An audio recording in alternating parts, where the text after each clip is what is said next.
आज का प्रेरक प्रसंग, बदलाव ही जीवन है। शहर के पास बसे एक छोटे से गांव में फलों फ्रूट्स की बहुत कमी थी।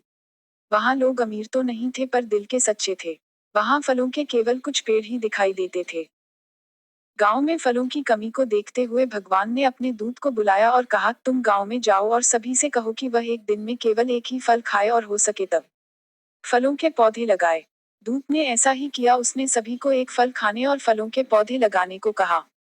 पीढ़ी दर पीढ़ी ऐसा ही चलता रहा और धीरे धीरे वहां का पर्यावरण संरक्षित होने लगा।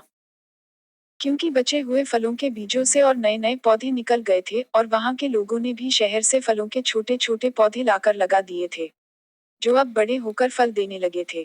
कुछ वर्षों में ही पूरा गांव हरा भरा हो गया था। अब वहां किसी भी फल की कोई कमी नहीं थी। गांव के सभी फलों के पेड़ फलों से लदे पड़े थे, परंतु अब भी गांव का लोग दिन में केवल एक ही फल खाते थे। दिन में केवल एक फल खाना चाहिए, इस तरह का उन्होंने एक रिवाज बना लिया था। वह वर्षों से चली परंपरा के प्रति आज भी पूरी तरह वफादार थे। वह खुद तो दिन में केवल एक ही फल खाते थे और अगर शहर कोई उनसे फल लेने आता तो वह उसे भी खाली हाथ लौटा देते थे। इसका परिणाम यह हुआ कि टनों टन फल बर्बाद होने लगे और सड़कों पर भी इधर उधर बिखरे दिखाई देते। भगवान को यह सब देखकर बहुत बुरा लगा और उन्होंने तुरंत अपने एक दूत को बुलाया और कहा, जाओ और गांव वालों से कहो वह अब जितना मर्जी फल खाए और बचे हुए फलों को दूसरे शहरों में को बांट दे। दूत यह संदेश लेकर गांव में गया, परंतु गांव वालों ने उसकी एक ना सुनी और उसे मारकर भगा दिया। गांव वालों के दिमाग में अपने पूर्वजों की बात इतनी गहरी तरह बैठ चुकी थी कि वह अब किसी की कोई बात सुनने को तैयार ही नहीं थे। वो फलों को बर्बाद करने के लिए तैयार थे, परंतु अपनी सोच बदलने को तैयार नहीं थे। शिक्षा।